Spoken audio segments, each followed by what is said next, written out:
Praise the Lord. It's a great privilege to come into your home and share this wonderful message of God. Thank you for being part of our online service. Please stay, and we believe that we will learn and we will see the cost of disobedience. Gaano ba kamahal kapag hindi ka sumunod? Our topic for today is the high price of disobedience. This is Pastor Jane Asuelo greeting you on this blessed day. Hallelujah! When buying something, we usually consider the price first. Amen?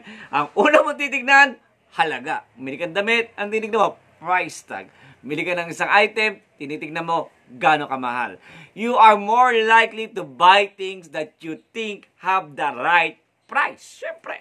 But sometimes, aminin nyo mo hindi, no matter how careful you are looking at those prices, you will end up paying more without knowing it. Sa totoo lang, minsan, katitipid mo, lalo ka na pamahal. For instance, you buy a cheaper, low-quality item, but it breaks after a few days, nasira.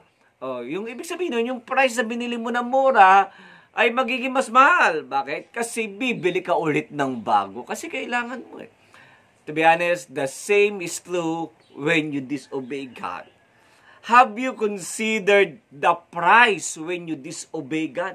Napag-isipan mo na ba yan?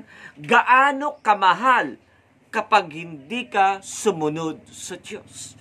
Amen. Amen. Regardless of the temptations, disobedience has an extremely high cost and can cost you everything. It doesn't matter anong klaseng tukso yan.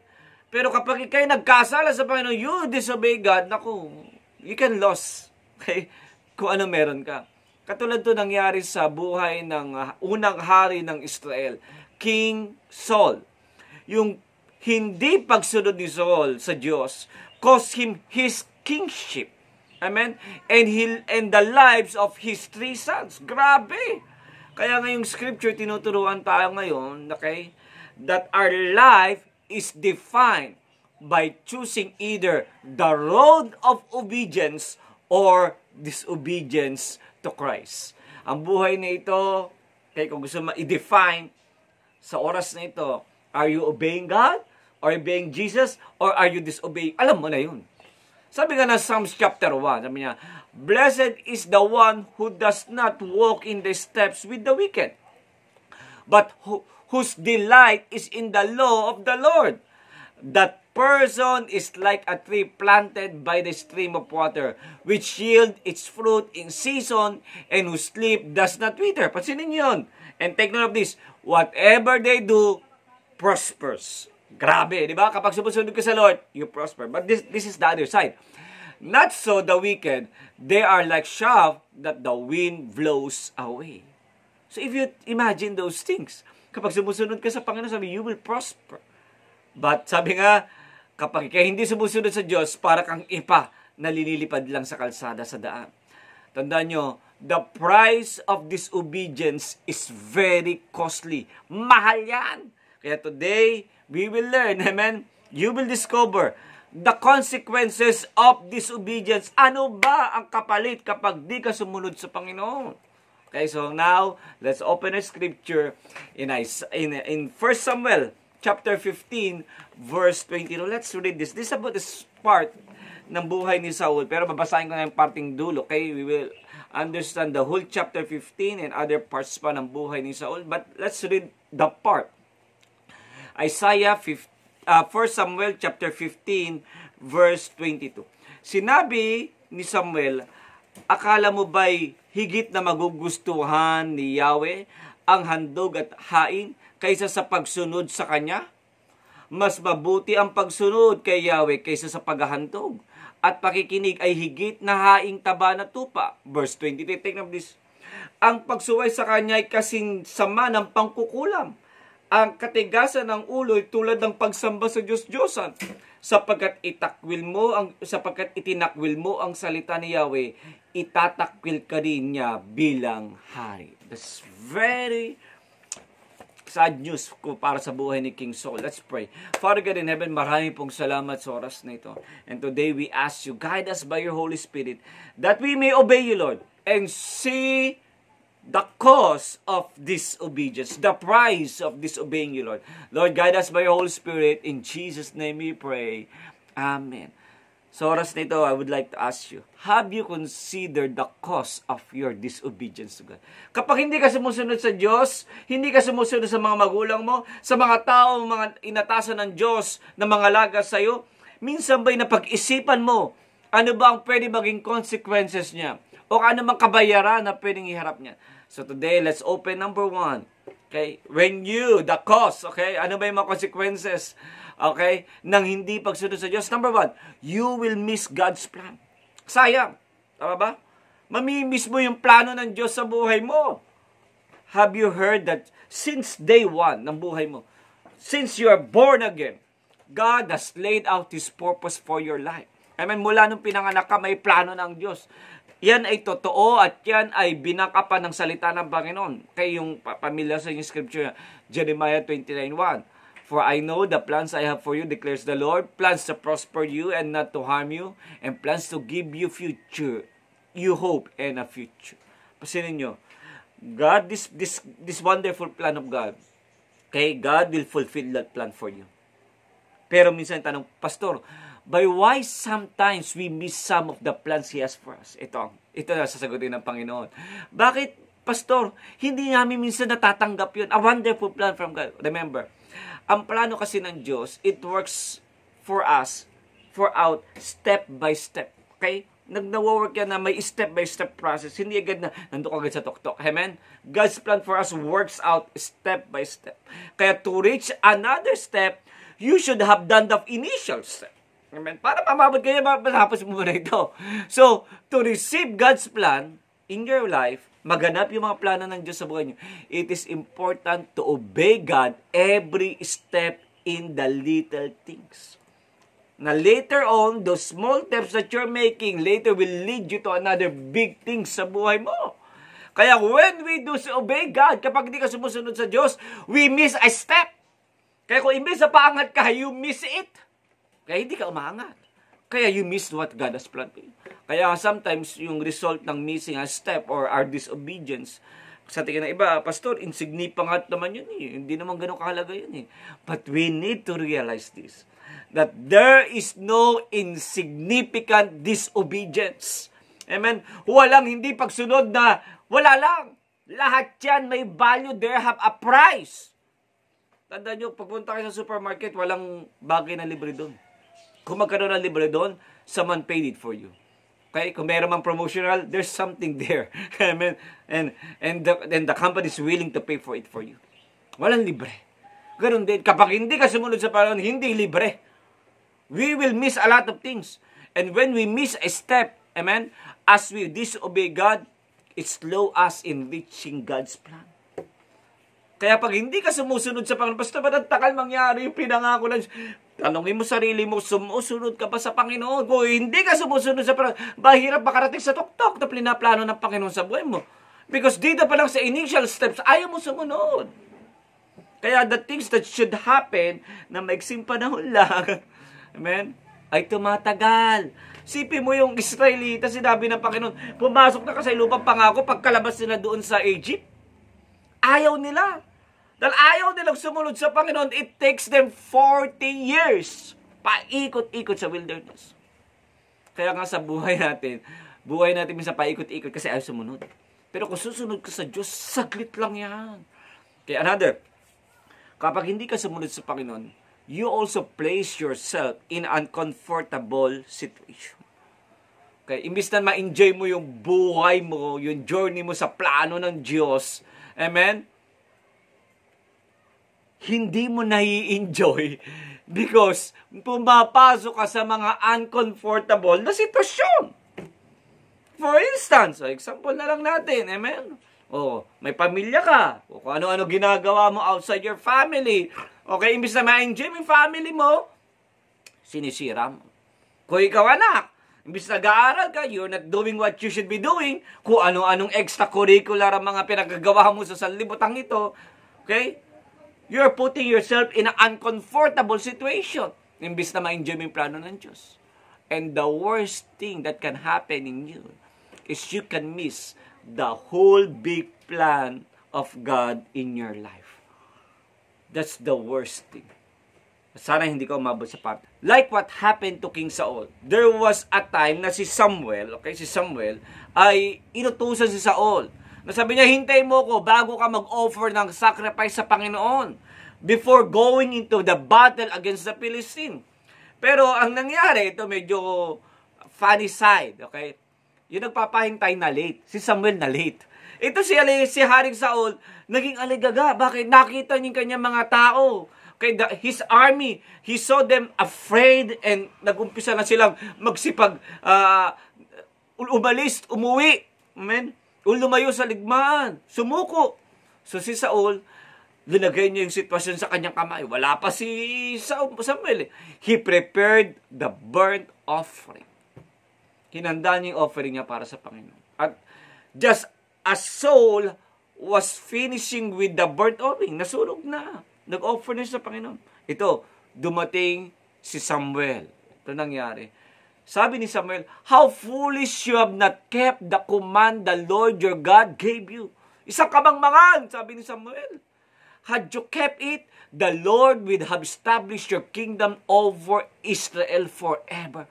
But now, take note of this, your kingdom must end. Matatapos ang iyong kaharian. For the Lord has sought out a man after his own heart. 1 Samuel chapter 20, verse 13 to 14. Pastor, in good heart naman si Saul eh. Sabi mo, ganyan tayo minsan eh. We justify our disobedience. At sa totoo lang, disobedience cannot be justified. Even in good faith, sabi nga, maganda naman ang motibo ni Saul eh. Gusto niya mag-offer sa Panginoon, ba't pinagbabawalan? Okay, there's some rules in the Old Testament regarding offering. Okay, tandaan nyo, si Haring Saul was not a priest or a Levite. So, he could not offer a burnt offering. Ang pwede lang mag-offer is kung ikaw isa kang Levite o isang kang priest. So, yung action ni Saul ay isang disobedience sa command ng Panginoon. Okay, it's a major sin. And God rejected him as a king of Israel because of what he has done.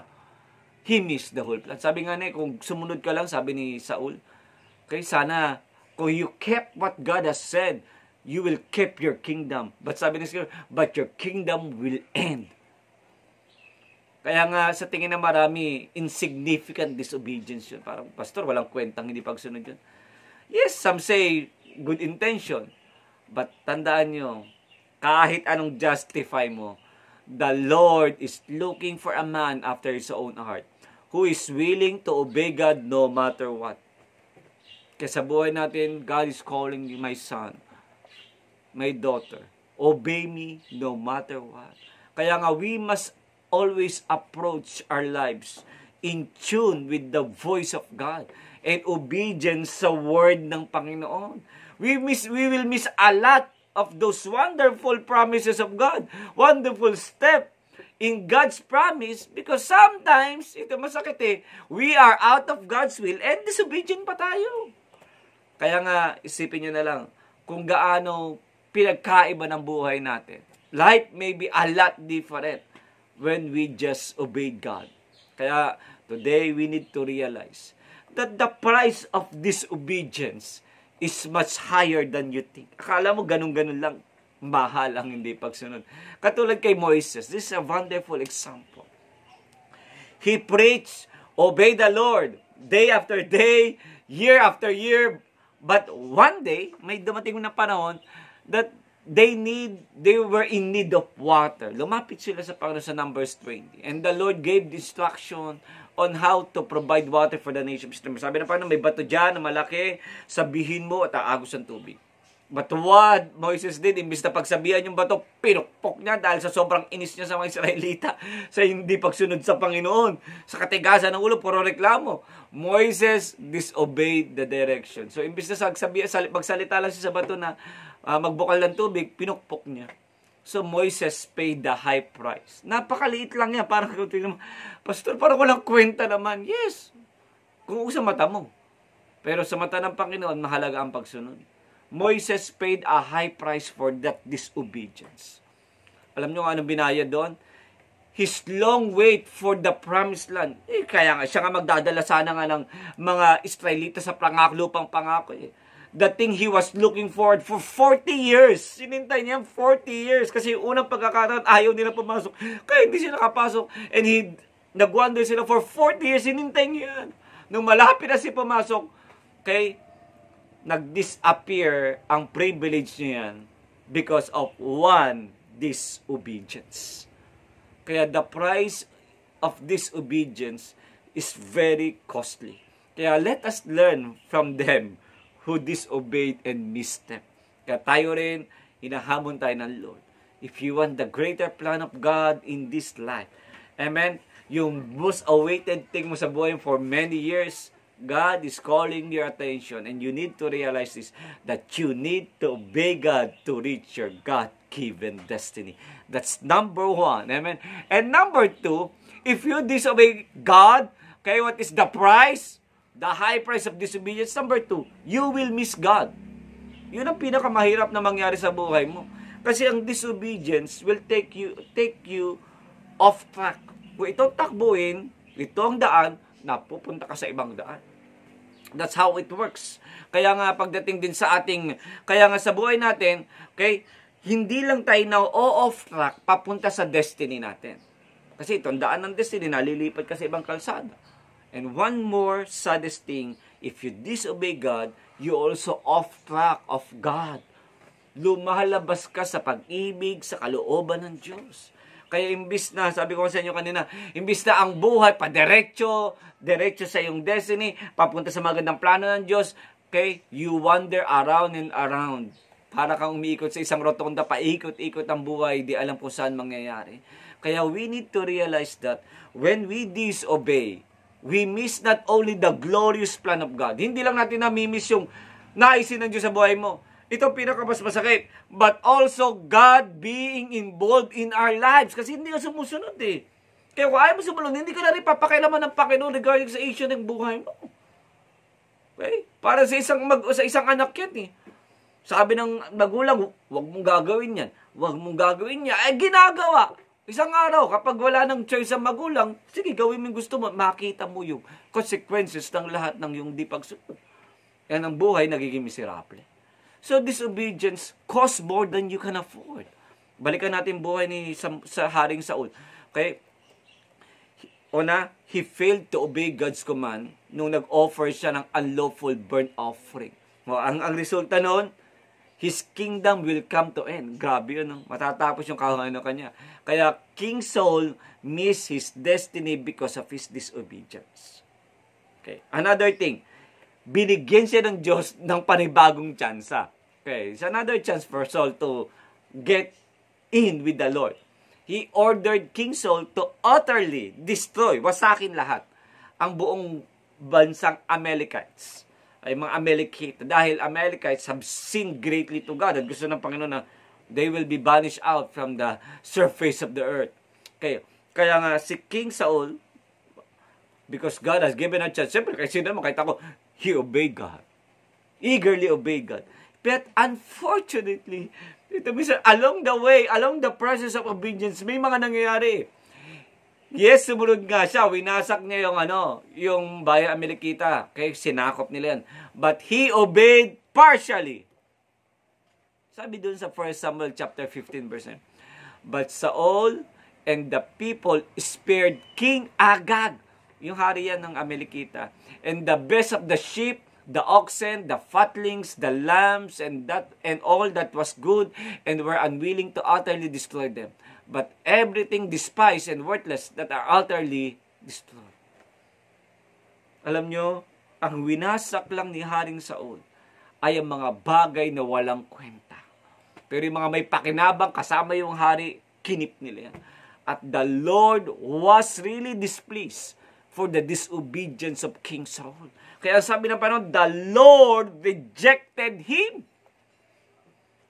Kaya kasi sinabi niyang Diyos through Prophet Samuel, sabi niya 1 Samuel chapter 15, verse 22 to 23, basahin natin sa English, yung binasa ko to sa Tagalog kanina. Has the Lord as great delight in burnt offering and sacrifices, as in obeying the voice of the Lord?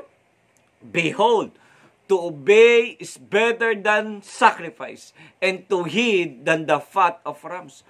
For rebellion is a sin of witchcraft, and stubbornness is an iniquity and idolatry. Because you have rejected the word of the Lord, He has also rejected you from being king. Grabe. Kaya one of the saddest thing in life is not only not reaching your dream, but missing God in your life. Yun ang pinakamasakit. Hindi lang yung hindi mo marating yung iyong kalooban ng Diyos sa buhay mo, kundi hindi mo kasama ang Diyos. Sabi nga nila, what makes hell, okay, a worse place to be with? Because you miss the presence of God. Even God owns everything. And what makes heaven beautiful? Because there's God. So obey God no matter what. Amen? Binigyan tayo ng Diyos ng written word. Yung word of God, yung Bible. He placed also the Holy Spirit with us para magbigyan tayo ng kapangyarihan, the power to obey and provide us moment by moment direction sa buhay natin. Kaya nga, ang pagsunod ay isang lifestyle. Lifestyle yan. It is always a way to go. Paraan ng buhay yan, and that's how we need to live this life. Dahil binibigyan tayo ng access niyan sa blessed adventure ng buhay nito. Kaya remember, ang buhay natin is not to be a guesswork. Yung hula-hula lang, ay ito subukan ko. It's not trial and error. Binigyan tayo ng Diyos ang salita ng Diyos, binigyan tayo ng Holy Spirit. Ang kailangan lang natin gawin, mga kapatid ko kay Lord, is obey it. Alam nyo, marami nagkakaroon ng struggle sa pagsunod sa Panginoon. Kasi ang isip ng marami, yung salita ng Diyos ay set of rules. Naalala ko minsan, may Bible study ako, sabi niya, magbasa po kayong Bible, napakalaga yan, matututunan niyo yung katotohanan at ang katotohanan na magpapalaya sa inyo, sabi ng Diyan, di ba? I quoted it. Ang sabi, Pastor, ayoko magbasa kasi ayokong sumunod. Kasi tingin niya sa Bible, set of rules. To be honest, if you want obedience to work in your life, if you want God to be involved in your life, you need to see this word, the word of God, the Bible itself, as your very life. Sabi ka ni Jesus Christ, this word is life to you. Amen? Buhay yan. Kaya today, if you disobey God, you will miss God. You will miss His presence. You will miss His involvement in your life. Kaya nga bilang pangwakas, we need to obey whether it is easy or hard. Whether you like it or not. Ayaw mo gusto sumunod ka. Whether you like what you hear or not. When God tells you to do something, He will also anoint you and enable you to do it. That's the good thing. Kaya nga, bawat hakbang sa buhay nito, every step in our lives is significant in fulfilling the purpose of God in your life.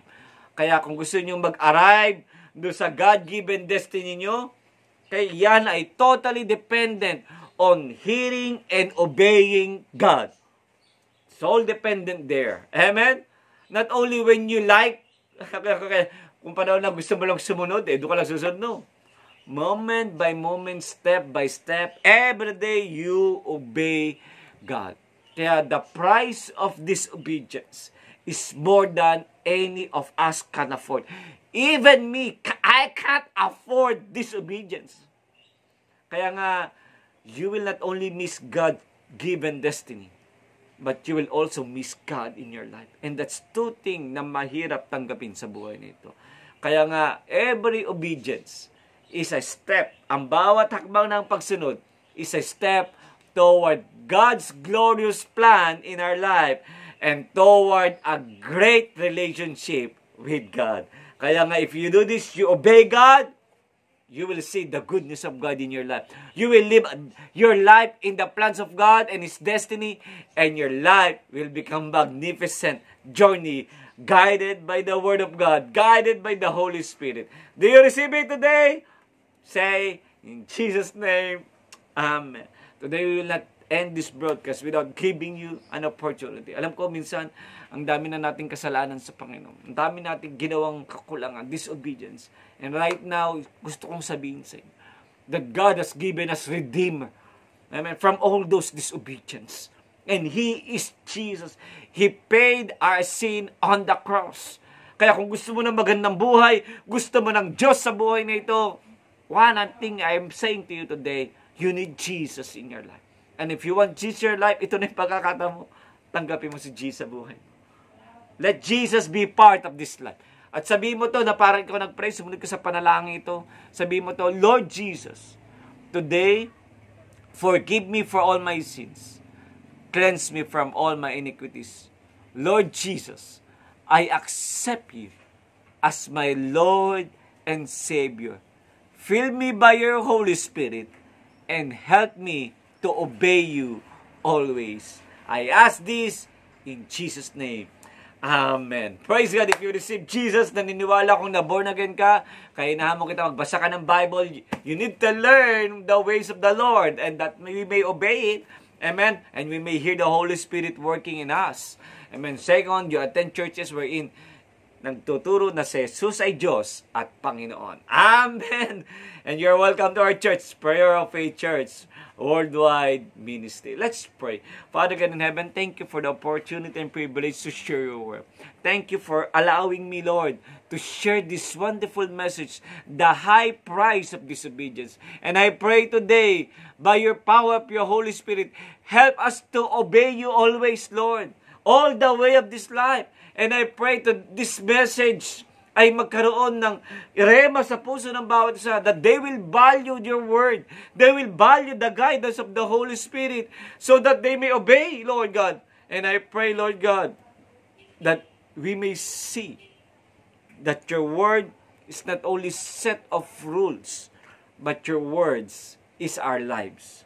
Kaya Lord, thank you for this opportunity to share your gospel. And I pray, sino man may sakit, mula ulo hanggang paa, sa pangalan ni Jesus ay gumaling ka.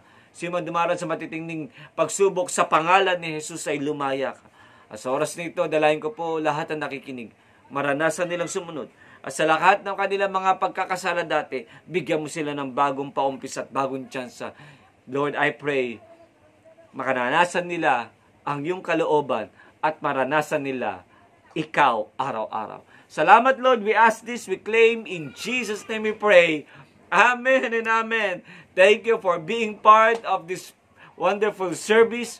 Kaya right now, if you're watching right now in YouTube, please do not forget, okay, to subscribe in our channel, Sigaw ng Tagumpay, and click that notification bell. And don't forget to share the message in your Facebook account and other platforms that you have. Please, it's a way that we could encourage others for Jesus. Amen?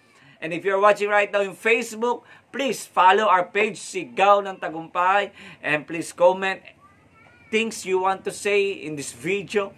And another thing is, please share para maging pagpapala rin ito sa lahat ng mga kaibigan ninyo. Amen? And things that who knows you.